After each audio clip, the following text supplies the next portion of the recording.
আসসালামু আলাইকুম বন্ধুরা, সবাই কেমন আছো? আশা করি ভালো আছো। তো আজ তোমাদের জন্য নিয়ে এসেছি আবারও একটি নতুন ব্লগ। তোমরা আগের ভিডিওতে দেখেছিলাম আমি শাক তুলে নিয়ে এসেছিলাম এখানে। তো চলো আজকে তোমাদের সাথে শাকের রেসিপিটা শেয়ার করব। এই শাকটার নাম কি কেউ যদি জেনে থাকো অবশ্যই আমাকে কমেন্ট করে জানাবে। আর এই শাকটা আমি ফার্স্ট টাইমই রান্না করছি।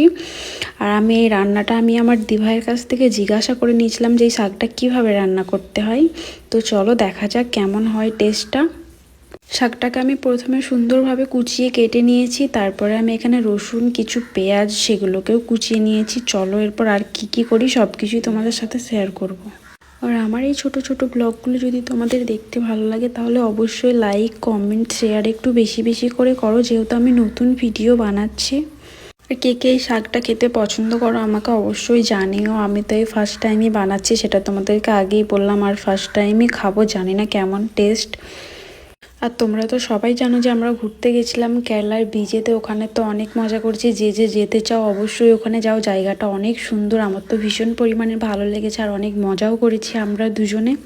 তো তোমাদের সাথে কথা বলতে বলতে তো আমার রান্নার কাজটা অনেকটাই এগিয়ে গেছে। এখানে আমি সব কিছু দিয়ে দিয়েছি, এরপরে এখানে শাকটা দিয়ে দেবো। পেঁয়াজটা কিছুক্ষণ ফ্রাই করার পর, যেহেতু এটা শাক রান্না বলার কিছুই নেই, বাট আমি রুমে একা একা থাকি, ওর জন্যই আমি যেটা করি সেটাই তোমাদের সাথে শেয়ার করার চেষ্টা করি, যেহেতু আমি এখন ভিডিও বানাচ্ছি।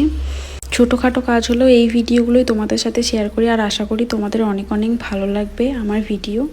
আর আমার ইউটিউব চ্যানেলটা একটু সাবস্ক্রাইব করে দিও, যেহেতু আমি নতুন অ্যাকাউন্টটা খুলেছি। প্লিজ সবাই একটু সাবস্ক্রাইব করে দিও, এটা আমার রিকোয়েস্ট তোমাদের কাছে।